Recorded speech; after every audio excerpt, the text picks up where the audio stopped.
সালাম আলাইকুম, ওয়েলকাম জানাচ্ছি আমি তুইন নাফিজ। ভিন্ন ধর্ম মতাদর্শী যারা শুনছেন তাদের সকলের প্রতি চিরকৃতজ্ঞতা।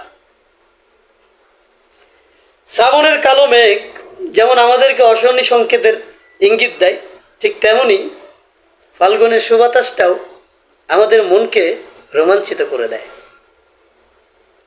ঠিক একটা স্বপ্নের যখন চূড়ান্ত বাস্তবায়ন হয়, সেই স্বপ্নটাও আবার দুঃস্বপ্নেও রূপান্তরিত হয়ে যায়।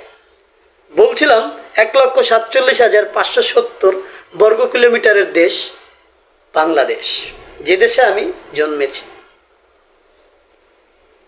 এদেশে বসবাস করে মুসলমান, হিন্দু, বৌদ্ধ, খ্রিস্টান, জাতি উপজাতি, বিভিন্ন ধর্ম পেশার মানুষ। যে দেশটা ঘেরা সুজলা সুফলা, শস্য শ্যামলা, অনেকগুলি বহমান নদীর তীরে অবস্থিত যে দেশটা, সে দেশটা সত্যি আমার সোনার বাংলাদেশ। এদেশে খেটে খাওয়া মানুষের গল্প শুনলে আমার মনে হয় সত্যি এটা সোনার বাংলাদেশ। এদেশে 1971 সালের ইতিহাসটা পড়লে আমার মনে হয় সত্যি আমরা সোনার বাংলার জাতি। এদেশে বৈষম্য বিরোধী ছাত্র আন্দোলনের নৈতিবাচক আন্দোলনটা দেখে মনে হয় সত্যি আমরা বীরত্ব গাথা জাতি। এদেশে গণতন্ত্রের স্লোগান শুনলে মনে হয় সত্যি আমরা সোনার বাংলার জাতি।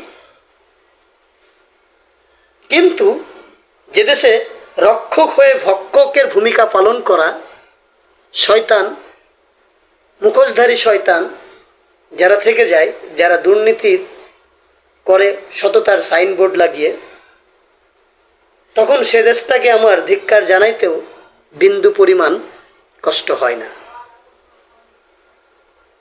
সত্যিই কি এদেশটা সোনার বাংলাদেশ?